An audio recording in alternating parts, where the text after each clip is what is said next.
আজকের ভিডিওটা আমি বাইরের দৃশ্য দিয়ে শুরু করলাম। যেহেতু আমরা এই বাসাটা ছেড়ে দেবো, বেশি দিন আর থাকবো না। আর সামনের মাসের 1 তারিখে আমরা জুন মাসের 1 তারিখে আমরা নতুন বাসায় উঠে যাব।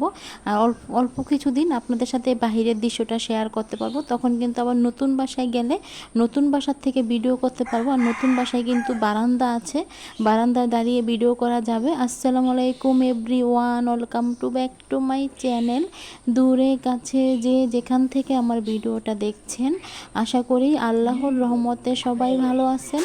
আলহামদুলিল্লাহ, আপনাদের দোয়া এবং ভালোবাসা আমরাও ভালো আছি, আমার ছেলেও ভালো আছে। অনেক আপুরাই জিজ্ঞাসা করেন আমার ছেলে ভালো আছে কিনা। হ্যাঁ আপুরা, আলহামদুলিল্লাহ আমার ছেলে আপনাদের দোয়া এবং সবার দোয়ায় ভালো আছে। সবাই দোয়া করবেন যাতে আমার ছেলেটা ভালো থাকে এবং বাবাটা যাতে সুস্থ থাকে। আপনারা এই দোয়াটাই করবেন সবাই।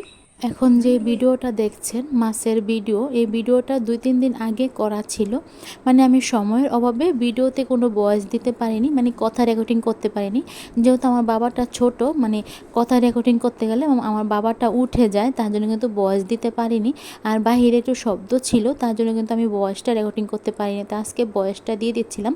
আর দেখুন আপনাদের ভাইয়া কিন্তু বাজার করে নিয়ে আসছে। আপনাদের ভাইয়া সকালবেলা বাজারে গিয়েছিল, যেহেতু আমাদের বাসায় মাছের বাজার শেষ হয়ে গিয়েছে। আমরা মা মেয়ে থাকি বাসায়, আমার মা তো বাজার করতে যায় না বা আমিও যাই না।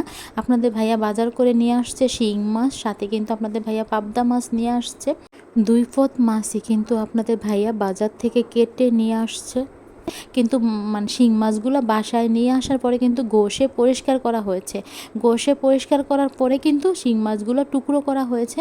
আর দেখুন অফ ক্যামেরায় কিন্তু সব কিছু করা হয়েছে। মাছগুলো কিন্তু ধুয়ে নিয়েছে অফ ক্যামেরায়।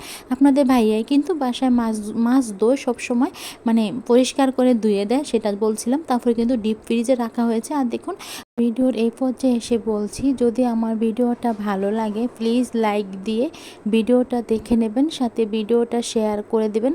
আর যদি একবারে আমার ভিডিওটা বেশি ভালো লেগে যায় তাহলে আমার চ্যানেলটা সাবস্ক্রাইব করে দিয়ে আমার পাশে থাকতে পারেন। নতুন যদি কোনো বন্ধু এসে থাকেন তাহলে কমেন্ট রেখে যেতে পারেন, তাহলে আমি কমেন্টের মাধ্যমে আপনাদের চ্যানেল থেকে ঘুরে আসতে পারবো।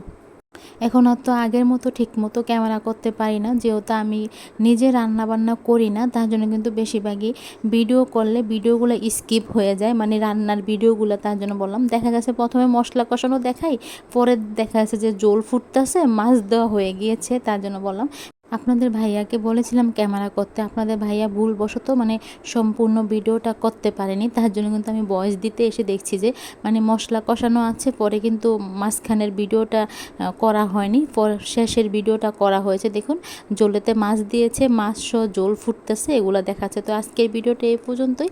আবার নতুন একটা ভিডিওর সাথে দেখা হবে। ভালো থাকবেন সবাই।